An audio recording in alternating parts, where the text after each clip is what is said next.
Hello বন্ধুগণ, তোমাদের YouTube চ্যানেলে সকলকে স্বাগত। मेरे जो नॉन बेंगली व्यूअर्स है आप लोगों का स्वागत है, চ্যানেল आप लोगों का है। দেখো আজকে যেটা সবাই আমরা জানি, যেটা শর্টস আমি দিয়েওছি, যে 10 মার্কস রিগার্ডিং যে কেসটা ওটা আজকেও হিয়ারিং হয়নি, আবার ডেট দেওয়া হয়েছে 18 ফেব্রুয়ারি, মানে 7 দিন করে পিছিয়ে পিছিয়ে ডেটটা দেওয়া হচ্ছে। এইখানে একটা কথা আমি বলতে বাধ্য হচ্ছি যে জিনিসটা ওই একই ওই তারিখ পে তারিখ এরকম একটা ব্যাপার হয়ে গেছে, হিন্দি মুভির মতো। তো এইখানে একটা ইস্যুকে নিয়ে একটা জাজমেন্ট দিতে 1000টা ডেট লেগে যায়। এটা বিচার ব্যবস্থা বলা উচিতই না। আজকের ডেট এটা পুরো নাটক, বলতে বাধ্য হচ্ছে কি অন্যভাবে নিও না। যেদিন আমি ডেজিগনেশন বা র্যাঙ্ক মেনশন করছি না, উনি বললেন যে আর্গুমেন্ট আমার এখনো বাকি আছে, আমি আর্গুমেন্ট কন্টিনিউ করতে হবে, ঠিক আছে। সেদিন আমাদের একটা জিনিস বুঝতে ভুল হয়েছিল, যেটা আজকে আমি বুঝতে পেরেছি, তোমরাও পেরেছো, সবাই আমরা একটু হলেও আছে একটুখানি। তো সেটা হচ্ছে যে আর্গুমেন্ট কন্টিনিউ করতে হবে তার জন্য না, বারবার জিনিসটাকে থামিয়ে রাখতে হবে। এই করে করে কি হবে, টাইমটা কভার করতে হবে। মোটিভটা পুরো ক্লিয়ার আজকের ডেটে, আমার কাছে যেমন ক্লিয়ার তোমাদের সবার কাছেও ক্লিয়ার, যে it's a conspiracy, it's a deep rooted conspiracy. এটা ষড়যন্ত্র, যে আর্গুমেন্টের নাম করে তারিখ পে তারিখ ডেটের পর ডেট দেয়া যাবে, এই করে 26টা বেরিয়ে যাবে।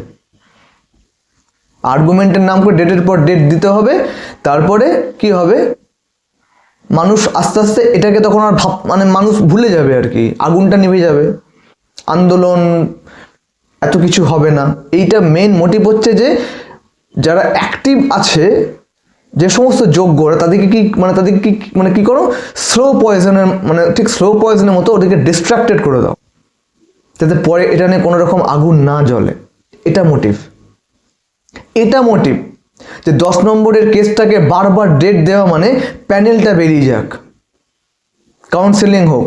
এটা মোটিভ, যে 10 নম্বরের কেসটাকে বারবার ডেটের পর ডেট ইস্যু করে রাখা মানে টেন্টেড যে 1100 সামথিং ঢুকে বসে আছে 11-12 চাকরিটা পেয়ে যাক কাউন্সেলিং হয়ে।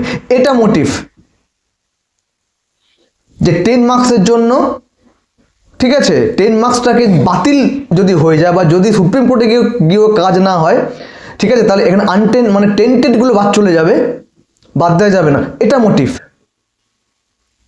তাতে যোগ্য 2016 ইন সার্ভিস যোগ্য ফ্রেশার্স গুলি মেরেছে, যারা অ্যাকচুয়াল যোগ্য, সব যোগ্যতার ওপরে যারা, তাদেরকে বাঁচাতে হবে। তার জন্য ডেট আফটার ডেট, তারিখের পর তারিখ পে তারিখ, এতগুলো মোটিভ। এই জন্য ফেব্রুয়ারিতে 2 তারিখ হয়, 10 তারিখ হয়, 17 তারিখ হবে, তারপরে আবার ফেব্রুয়ারি মাসের আবার 22 তারিখ হবে।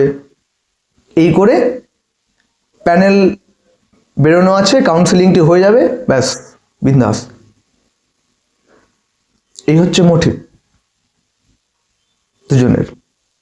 কারণ এদিক ওদিক হলে সুপ্রিম কোর্টে গিয়ে সেখান থেকে আবার মা বাড়িতে যাবে, সেখান থেকে আবার এরকম, এইগুলো করতে চাইছে না ওরা, যাচ্ছে এইভাবে চলুক জিনিসটা। কিছু বলার নেই বন্ধুগণ, এটা বিচার নয়, নাটক হচ্ছে, নাটক। ষড়যন্ত্র কি, চক্রান্ত কি, সবাই বোঝা গেছে, ঠিক আছে। এটা একটা কথা। আর দ্বিতীয় কথা হচ্ছে যে আজকে তবুও একটা জিনিস দেখলাম, অতটা ক্লিয়ার ব্যাপারটা পেলাম না শর্টসে। একটা হালকা ইনফ্লুয়েন্স, যেটা হচ্ছে 2016 25 যে রুল চ্যালেঞ্জ যে কেসটা, আজকে একটা হিয়ারিং হয়েছে। ওই হিয়ারিংয়ের একটা ক্লিপ আমি আজকে শর্টস হিসেবে দিয়েওছি। জাস্ট ওই জিনিসটা উঠেছে এবং ওখানে কোশ্চেন করা হয়েছে যে এটা রুল চ্যালেঞ্জ কোন ইস্যু বা কোন সাল, কোন এসএলএসটি, এসব প্রশ্নগুলো দেখলাম উঠে এসছে। তোমরা যারা যারা দেখেছো বুঝতে পারছো, ওটা নিয়ে আমি কিছু বলতে চাইছি না। এই মুহূর্তে যেটা বলার সেটা হচ্ছে যে যেগুলো হচ্ছে সেগুলো কি বলবো, কিছু বলার নেই, যেটা বলার আমি বলে দিয়েছি, আর বলতে চাইছি না। আমার মনে হয় না যে 18 ফেব্রুয়ারিও এই জিনিসটা হবে। আবার ডেট দেবে, ওই দিনও বলবে আমার আর্গুমেন্ট আরও করতে হবে, আমার সময় লাগবে।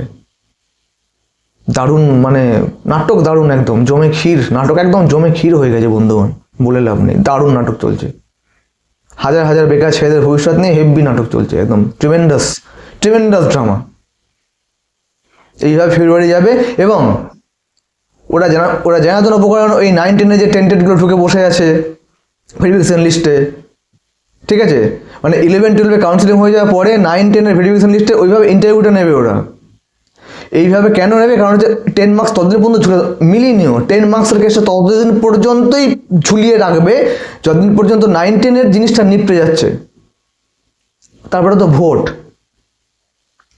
ভোট, মানে এরা কোনো রকমে একজন কমেন্টও করেছে, মানে হ্যাটস অফ, একজন কমেন্ট মানে পাস করেছে দেখলাম, খুব সুন্দর, একদম ভ্যালিড, যে এই করে স্যার ভোটটাও চলে আসবে, ভোটের জন্য ওয়েট করছে। একদম বাস্তব কথা, সবারই মাথায় বুদ্ধি আছে, সাবজেক্ট যাই হোক না কেন, এই সিচুয়েশনগুলো জীবনে এই দুঃখটাকে নিয়ে বাঁচতে গেলে না, একটা বোকা, যে নিডেড বোকা, ঠিক আছে, তারও ব্রেন তখন কাজ করে যায় যে হ্যাঁ জিনিসটা এইভাবে চলছে, ঠিক আছে। এই সাবজেক্ট যে হতে হবে সায়েন্স বা ম্যাথ তা না, সবার ক্ষেত্রে সবাই ফেস করছে ফ্রেশাররা।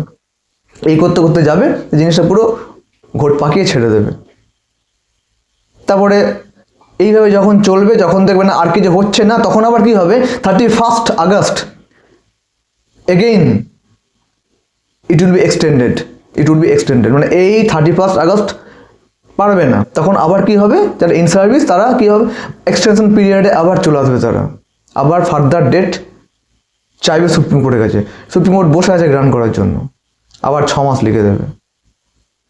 ভোট পেরিয়ে যাবে, রেজাল্ট বেরিয়ে যাবে, ভোটের রেজাল্ট 3 দিন, একদিনে ভোট হবে, তারপর ভোটের রেজাল্ট বেরিয়ে যাবে।